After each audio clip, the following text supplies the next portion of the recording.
या आपण आजच्या भक्तीला सुरुवात करूया. आपण प्रार्थना करू. हे सर्व समर्थ थोर आणि पवित्र सेनाधीश परमेश्वरा, आजची सर्व भक्ती, आराधना, प्रार्थना, गीत, गायन, संदेश देवबाप्पा तू आशीर्वादित कर. तुझं गौरव तू आम्हाद्वारे करून घ्या आणि प्रभुदेवा, काही चुकल्यास तू आम्हाला क्षमा कर. पुन्हा एकदा मागतो देवबाप्पा, रात्रीचे समयीचे भय, दिवसा सुटणारा बाण, काळोखात फिरणारी मरी, भर दुपारी नाश करणारी फटकी यांची तुला भीती वाटणार नाही. या तुझ्या वचनानुसार देवबाप्पा तू आमचं संरक्षण कर. कोणती व्याधी तुझ्या तंबूजवळ येणार नाही. या तुझ्या वचनानुसार देवबाप्पा तू आमचं संरक्षण कर. आमच्या सर्व ख्रिस्ती लोकांच्या कुटुंबियांचं, आमचे सर्व पाळक त्यांचे कुटुंबीय, बिशप साहेब त्यांचे कुटुंबीय, आमचे नातेवाईक, आम्हा सर्वांचं देवबाप्पा या कोरोना व्हायरस कोविड-19 या व्याधीपासून संरक्षण कर. आमचा धन्यता आणणारा प्रभू येशू ख्रिस्त याच्याद्वारे मागतो नाही बापा, आमेन. देवाच्या गौरवासाठी आपण एक गीत गाऊया. गीत क्रमांक आहे 554. गीत क्रमांक 554. येशू चरित्रास सांगा, सारे मनी ठसवा, गोड सुरुत ते सांगा, उत्सुक मी ऐकवा. गवाणी घे जन्मयोमी, गाता तिथे त्याजला, गौरव मान देवाला, शांती असो पृथ्वीला.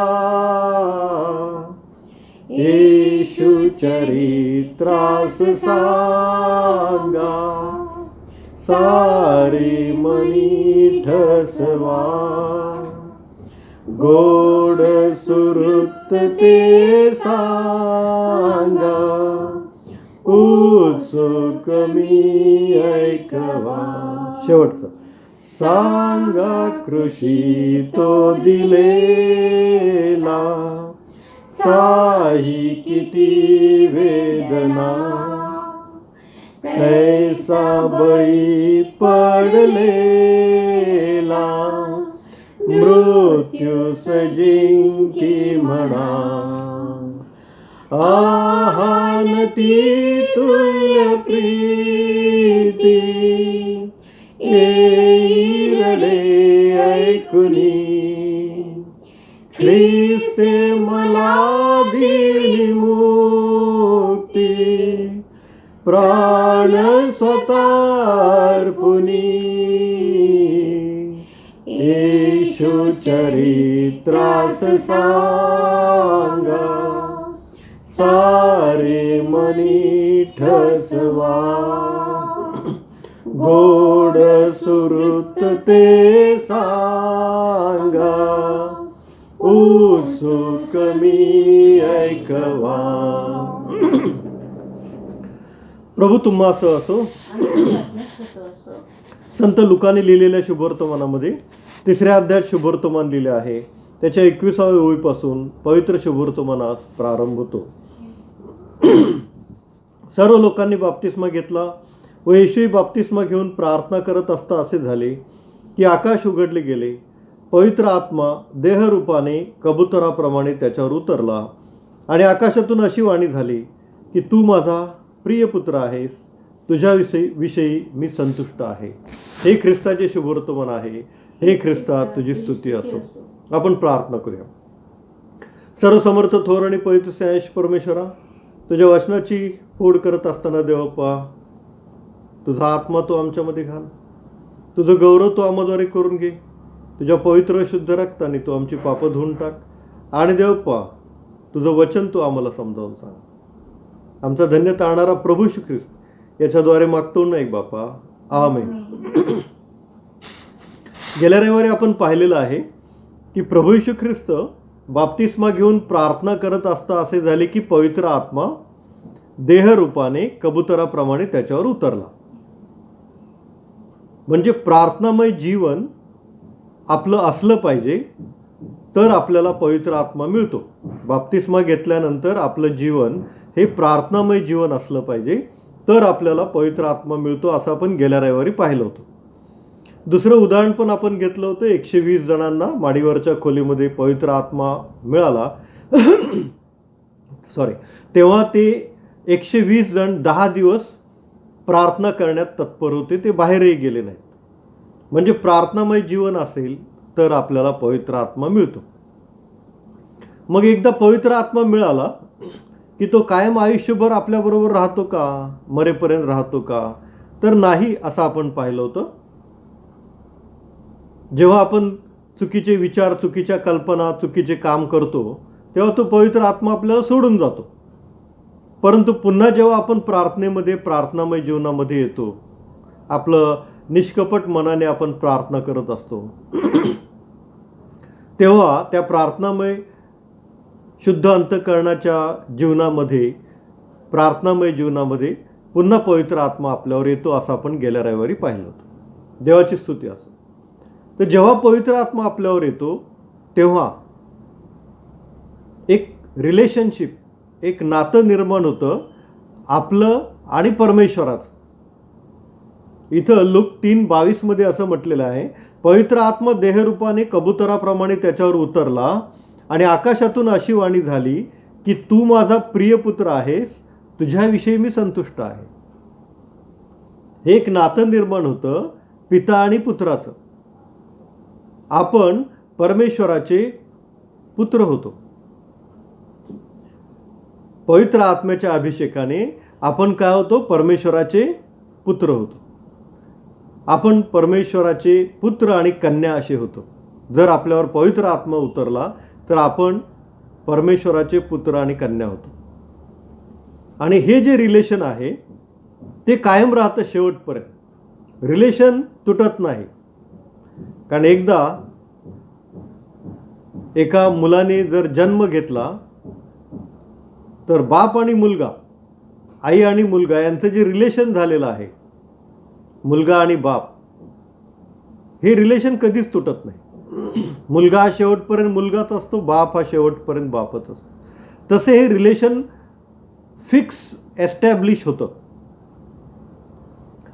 गलतीकरासपत्र 4 अध्याय आणि 7व्या वचनामध्ये असं म्हटलेलं आहे, तू पुत्र आहेस तर ख्रिस्ताच्या द्वारे वारसही आहेस. तू पुत्र आहेस तर ख्रिस्ताच्या द्वारे वारसही आहेस.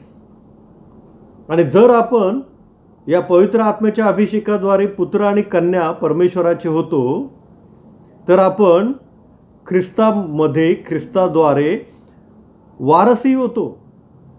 वारस म्हणजे काय? जो मुलगा आहे किंवा मुलगी आहे ते वडिलांच्या इस्टेटीचे वारस होतात. ते वडील त्यांची इस्टेट शेजारपाजारच्यांना, आयऱ्या-गऱ्याला कुणाला देत नाही. आपल्याला, मुलाला किंवा आपल्या मुलीलाच ते देतात. तसं ख्रिस्ताच्या द्वारे गलती 4:7 मध्ये असं म्हटलेलं आहे की जर तू पुत्र आहेस तर ख्रिस्ताच्या द्वारे वारसही आहेस.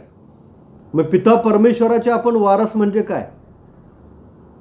स्वर्ग हे ज्याचं सिंहासन आहे आणि पृथ्वी हे ज्याचं पदासन आहे त्याचे वारस. म्हणजे स्वर्गीय राज्याचे पण आपण वारस होतो आणि पृथ्वीवर पण आपण वारस होतो परमेश्वराचे. आदामाने जो आशीर्वाद घालवला एदेन बागेमध्ये की पृथ्वी सत्तेखाली आणा, तो आशीर्वाद, पृथ्वी सत्तेखाली आणा हा आशीर्वाद आपल्याला परमेश्वराद्वारे पुन्हा मिळतो जेव्हा आपण पवित्र आत्म्याचा अभिषेक घेतो तेव्हा.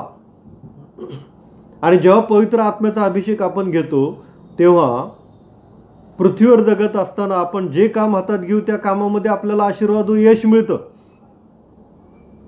जी नोकरी आपण करतो त्याच्यामध्ये आपल्याला आशीर्वाद व यश मिळतं. जो बिझनेस आपण करतो त्याच्यामध्ये आपल्याला आशीर्वाद यश परमेश्वराच्या कृपेने मिळतं. कारण आपण परमेश्वराचे पुत्र व कन्या होतो आणि आपल्याला कधीही कुठल्याही गोष्टीची कसलीही कमतरता पडत नाही. आपण राजाचे पुत्र असे होतो. कारण ख्रिस्ताच्या वस्त्रावर आणि मांडीवर प्रगटीकरणमध्ये लिहिलेलं आहे, राजांचा राजा आणि प्रभूंचा प्रभू असं त्याच्या वस्त्रावर लिहिलेलं आहे.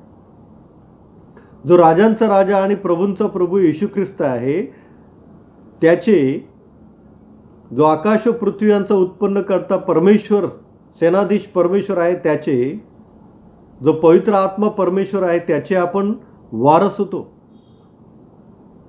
आणि जेव्हा वारस होतो तेव्हा आपल्याला पृथ्वीवर आणि स्वर्गीय राज्यामध्ये पण आपला हक्क असतो. स्वर्गीय राज्य फार सुंदर आहे. स्वर्गीय राज्याची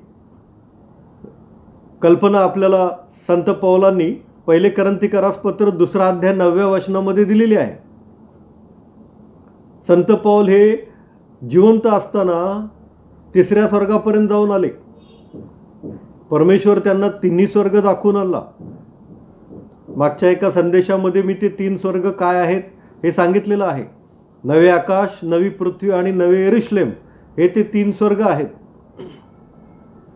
आणि ते इतकं सुंदर आहे की संत पौल करंथीकराच्या पहिल्या पत्रात 2ऱ्या अध्यायात 9व्या वचनामध्ये सांगतात, डोळ्यांनी कधी पाहिले नाही, कानांनी कधी ऐकले नाही व माणसाच्या मनात जे आले नाही ते आपणावर प्रीती करणाऱ्यांसाठी देवाने सिद्ध केलेलं आहे. आपल्या कल्पनाशक्तीच्या पलीकडचं ते स्वर्गीय राज्याचं सौंदर्य आहे. आपल्याला हिरा इथे बघायला मिळत नाही. आपल्याला माहिती आहे कोहिनूर हिरा हा इंग्लंडमध्ये आहे आणि तो म्युझियममध्ये ठेवलेला आहे आणि तो अतिशय अतिशय अतिशय मौल्यवान आहे. अंधारामध्ये हिऱ्याचा प्रकाश चमकतो. असे ते हिरे असतात, अतिशय मौल्यवान असतात. कोहिनूर हिऱ्याचं चित्र जे पेंटर भाई बागल कोल्हापूरचे यांनी काढलेलं आहे, कोहिनूर हिऱ्याचं चित्र, त्या चित्राची किंमतच कोट्यावधी रुपयामध्ये आहे. तर मग त्या हिऱ्याची, ओरिजिनल हिऱ्याची किंमत किती असेल? असे हिरे स्वर्गीय राज्यामध्ये यरुशलेमच्या वेशीवर टांगलेले आहेत. इतकं ते सौंदर्य आणि वैभव संपन्न स्वर्गीय राज्य प्रभू येशू ख्रिस्ताने आपल्यासाठी तयार केलेलं आहे.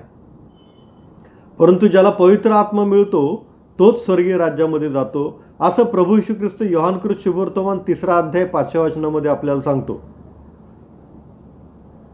पाण्याने व आत्म्याने जन्मल्यापासून कोणीही स्वर्गाच्या राज्यात प्रवेश करू शकत नाही. म्हणजे पवित्र आत्म्याने आपला जन्म झाला पाहिजे, पाण्याने बाप्तिस्मा घेतला पाहिजे आणि पवित्र आत्म्याने पण आपला जन्म झाला पाहिजे. पवित्र आत्म्याचा अभिषेक पण आपल्याला मिळाला पाहिजे. म्हणजे आपला नवीन जन्म होतो आणि जेव्हा नवीन जन्म होतो तेव्हा आपण पिता परमेश्वर याचे वारस होतो. देवाची स्तुती असो. पिता परमेश्वर याचे पुत्र होतो आणि त्यामुळं त्याचे वारसही होतो.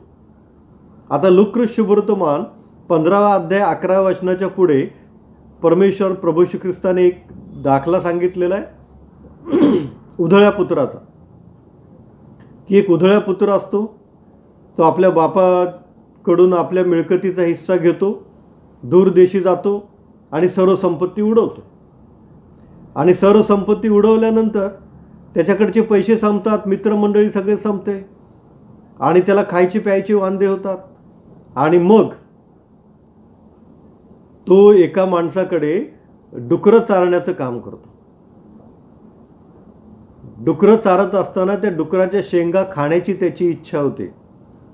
तेव्हा त्याची सद्सद्विवेक बुद्धी जागृत होती की माझ्या पित्याच्या घरात नोकरांसाठी खाण्यापिण्याची रेलचेल आहे. मी माझ्या पित्याकडे जाईन आणि मी त्याला म्हणेन, हे बापा, मी तुझ्या विरुद्ध आणि स्वर्गाविरुद्ध पाप केलं आहे, मला क्षमा करा, मला तुमच्या नोकराप्रमाणे वागवून घ्या. आणि असं म्हणून तो जेव्हा परत येतो तेव्हा तिचा वडील त्याची वाट बघत बसलेला असतो. आणि दुरून येताना तो जेव्हा त्याच्या मुलाला ओळखतो तेव्हा स्वतः पळत जातो, त्याला आलिंगन देतो आणि आपल्या नोकर चाकरांना बोलवतो आणि त्यांना सांगतो की याला नवीन वस्त्र द्या, याच्या हातात अंगठी घाला, याच्या पायात नवे पायजोडे घाला आणि पुष्ट पशु कापून आपण याचा आनंद साजरा करूया. कारण माझा मुलगा मेला होता, तो पुन्हा जिवंत झाला आहे, हरवला होता, तो पुन्हा सापडला आहे. म्हणजे बाप आणि मुलाचं जे नातं आहे ते तुटत नाही. तो जरी दूरदेशी गेला किंवा जरी तो पापात पडला तरी तो पुन्हा जेव्हा आला तेव्हा बाप आणि मुलाचं नातं आहे ते आहेच. तसं पवित्र आत्मा जेव्हा आपल्यावर येतो तेव्हा आपलं आणि पिता परमेश्वराचं, पिता आणि पुत्र हे नातं एस्टॅब्लिश होतं, निर्माण होतं. कारण गलती 4:7 पुन्हा एकदा मी सांगतो, तू पुत्र आहेस तर ख्रिस्ताच्या द्वारे वारसही आहेस. प्रभू श्री ख्रिस्ताच्या पवित्र आत्म्याच्या अभिषेकावेळी पण स्वर्गातून वाणी झाली की तू माझा प्रिय पुत्र आहेस, तुझ विषयी मी संतुष्ट आहे. जेव्हा पवित्र आत्म्याचा अभिषेक आपल्यावर होतो तेव्हा आपण देवाचे पुत्र आणि कन्या असं होतो. आणि हे नातं कायम एस्टॅब्लिश राहतं. जरी आपल्या मनात कधी चुकीचे विचार आले, चुकीच्या कल्पना आल्या, परंतु पुन्हा आपण जेव्हा प्रभूकडे येतो, प्रार्थनामय जीवनामध्ये येतो, तेव्हा पुन्हा पवित्र आत्म्याचा अभिषेक आपल्यावर होतो.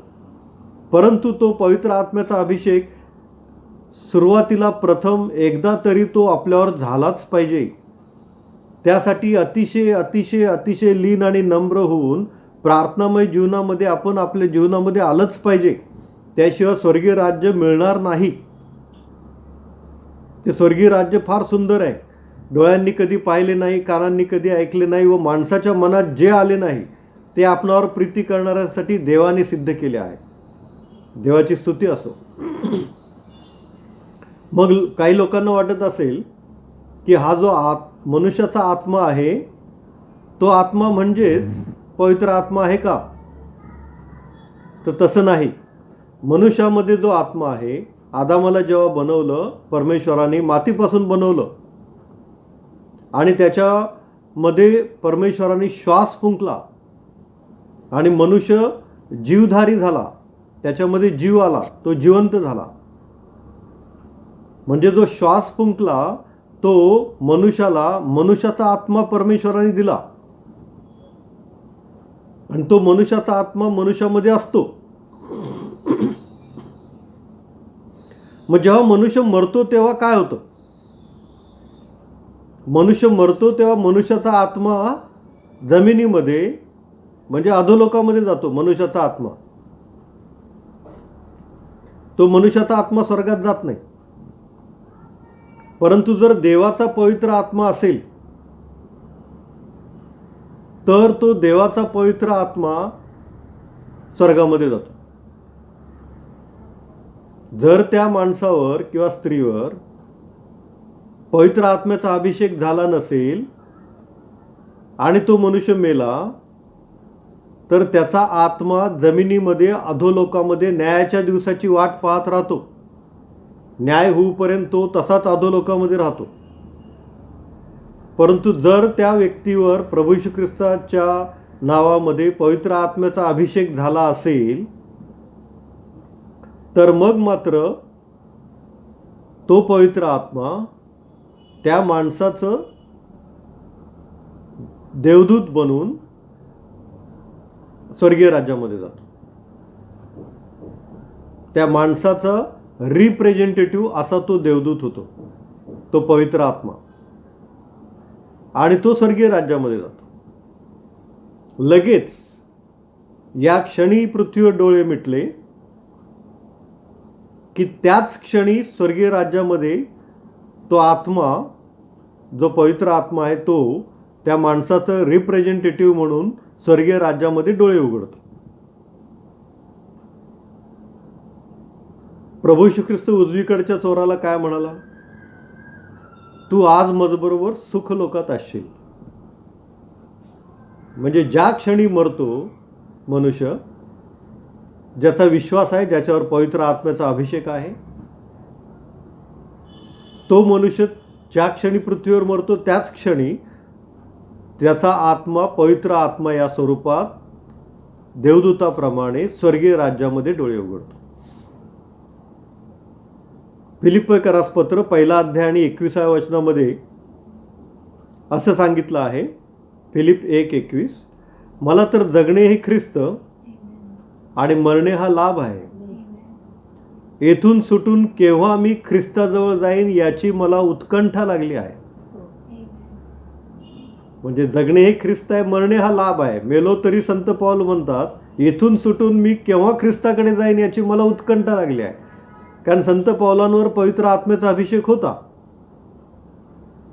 आणि त्यामुळं त्यांना खात्री होती की ते ज्या क्षणी पृथ्वीवर डोळे मिटतील त्या क्षणी ते स्वर्गीय राज्यामध्ये प्रभू येशू ख्रिस्ताच्या प्रकाशामध्ये त्याच्या समोर ते डोळे उघडतील. म्हणजे ज्या क्षणी पवित्र आत्म्याचा अभिषेक पावलेला मनुष्य पृथ्वीवर डोळे मिटतो त्या क्षणी तो स्वर्गीय राज्यामध्ये डोळे उघडतो. आणि म्हणून योहानकृत शुभवर्तमान याचा 5व्या अध्याय आणि 24व्या वचनामध्ये आपल्याला काय सांगितलेलं आहे, मी तुम्हाला खचित खचित सांगतो. पहा, प्रभू श्री ख्रिस्त दोनदा बोललेला आहे, खचित खचित सांगतो, जो माझे वचन ऐकतो व ज्याने मला पाठवले त्याच्यावर विश्वास ठेवतो त्याला सार्वकालिक जीवन प्राप्त झाले आहे. त्याच्यावर न्यायाचा प्रसंग येणार नाही व तो मरणातून जीवनात पार गेला आहे. परमेश्वराची स्तुती असो. मी तुम्हाला खचित खचित सांगतो, जो माझे वचन ऐकतो व ज्याने मला पाठवले त्याच्यावर विश्वास ठेवतो त्याला सार्वकालिक जीवन प्राप्त झाले आहे.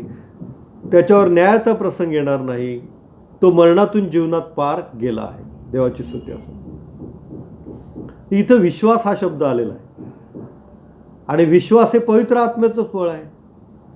पवित्र आत्मा असल्याशिवाय आपण परमेश्वरावर विश्वास ठेवू शकत नाही.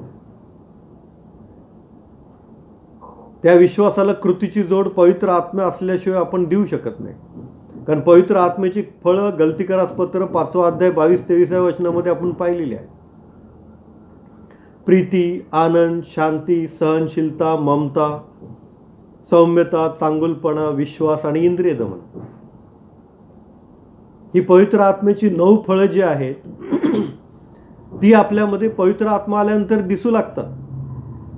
आपण प्रीतीने बोलतो, आपण शांततेने बोलतो, आपण सौम्यतेने बोलतो, आपण लबाडी करत नाही, आपण खोटं बोलत नाही, आपण परमेश्वराच्या विश्वासामध्ये राहतो, आपण चांगुलपणा करतो, आपल्यामध्ये सहनशीलता असते, आपला परमेश्वराचा वरचा विश्वास मोठा असतो आणि सर्व स्थितीमध्ये सर्व परिस्थितीमध्ये आपण परमेश्वराचे उपकार मानत असतो.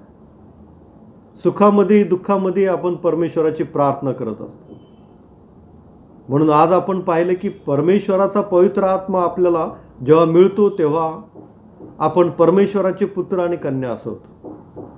आणि एकदा आपण परमेश्वराचे पुत्र आणि कन्या असं झालो तर ते नातं शेवटपर्यंत तुटत नाही. जसं उधळ्या पुत्र गेला वडिलाला सोडून पण पुन्हा आला तेव्हा ते नातं पुन्हा एस्टॅब्लिश झालं, तसं जेव्हा आपण पुन्हा प्रार्थनामय जीवनामध्ये येतो तेव्हा पुन्हा पवित्र आत्म्याचा अभिषेक आपल्यावर होतो आणि पिता परमेश्वर आपल्याला पुत्र आणि कन्या बनल्यामुळं वारस बनवतो. आणि वारस म्हणजे पृथ्वीवर पण तो सत्तेखाली आणण्याचा आशीर्वाद आणि स्वर्गीय राज्यामध्ये सुद्धा त्याच्या दिव्यदूता समान त्याच्या राज्यामध्ये, गौरवी राज्यामध्ये असल्याचा आनंद परमेश्वर आपल्याला देतो. जे डोळ्यांनी पाहिलं नाही, कानांनी ऐकलं नाही असं आणि मनुष्याच्या बुद्धी क्षमतेच्या पलीकडचे असं सुंदर हे स्वर्गीय जीवन आहे. ते स्वर्गीय जीवन मिळवण्यासाठी अधिक प्रार्थनेमध्ये आपण राहूया, अंतःकरणाने शुद्ध असूया, प्रार्थनामय जीवनामध्ये अधिक असूया, म्हणजे पवित्र आत्म्याचा अभिषेक आपल्यावर होईल आणि तो शेवटपर्यंत आपण टिकून ठेवण्याचा प्रयत्न करूया. आपण प्रार्थना करू. सर्वसमर्थ देव बाप्पा, तुझ्या पवित्र आत्म्याच्या अभिषेकाने तो आम्हाला तुझे पुत्र व कन्या असं होण्याचा अधिकार दिलास, म्हणून आम्ही तुझे उपकार मानतो, ते आम्हाला धन्यवाद देतो. देवप्पा, काही चुकलं असल्यास तो आम्हाला क्षमा कर. आमचा धन्य तारणारा प्रभू येशू ख्रिस्त याच्याद्वारे मागतो नाही बापा, आमेन. आपण आपली अर्पणे आदराने व सद्भावाने प्रभूला सादर करूया. यावेळेला आपण गीत क्रमांक 506 हे म्हणूया. गीत क्रमांक 506.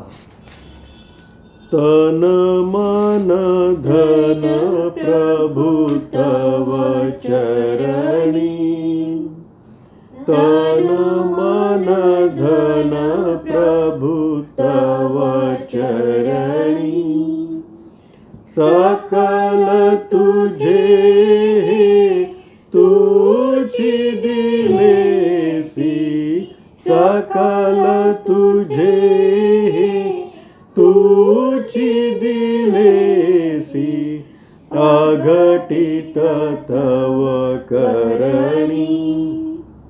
तन मन धन प्रभु तव चरणी. वाट खरे पण जीवन मम तू, वाट खरे पण जीवन मम तू. शरणागत मी पतित तुला गा, शरणागत मी पतित तुला गा. जय देव भवतरणी, तन मन धन प्रभु तव चरणी. आपण प्रार्थना करूया. हे सर्वसमृद्ध देवप्पा, हे जे काही दान देवप्पा तुझ्या वेदी पुढे आणलेलं आहे त्याचा तू स्वीकार कर. आमच्या सर्वांच्या सर्व पापांची, अन्यांच्या, अपराधांची तू आम्हाला क्षमा कर. आणि देवप्पा या दानाचा तू स्वीकार करून देवप्पा याचा उपयोग देवराज्याच्या वाढीसाठी, तुझ्या मंदिराच्या डागडुजीसाठी आणि गोरगरीब अनाथ विधवा पोरगी यांच्यासाठी होऊ दे. ज्यांनी दिलेलं आहे देवप्पा त्यांना तू आशीर्वाद दे, ज्यांना देता आलेलं नाही त्यांनाही देवप्पा तू आशीर्वाद दे. आमचा धन्य तारणारा प्रभू येशू ख्रिस्त याच्याद्वारे मागतो नाही बापा, आमेन. आपण प्रभूची प्रार्थना म्हणूया. हे आमच्या स्वर्गातील बापा, तुझे नाम पवित्र मानले जावो, तुझे राज्य हो, जसे स्वर्गात तसे पृथ्वीवर, तुझ्या इच्छेप्रमाणे हो. आमची रोजची भाकर आज आम्हाला दे, आणि जसे आम्ही आमचे ऋण असून सोडले आहे तशीच तो आमचे ऋण आम्हाला सोड. आणि आम्हास परीक्षेत आणू नकोस, तर आम्हास वाटापासून सोडील. कारण की राज्य, सामर्थ्य आणि गौरव ही सर्व काळ तुझीच आहे, आमेन. आपण आशीर्वाद घेऊया. आणि आता मेंढरांचा महान मेंढपाळ जो परमेश्वर याची दया, आमचा तारणारा प्रभू येशू ख्रिस्त याची कृपा आणि पवित्र आत्म्याची सहभागिता तुम्हा सर्वांबरोबर आणि मजबरोबर आता आणि सदा सर्व काळ असो, आमेन. सुवंद्य देवा परात्पर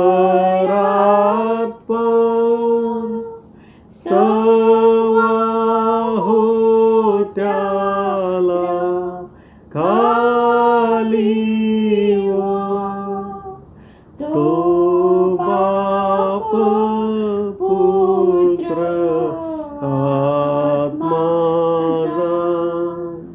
त्रैक्याला त्या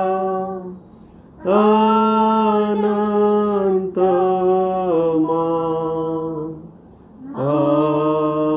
आमेन. प्रभू येशूची शांती तुम्हा सर्वांबरोबर असो, आमेन.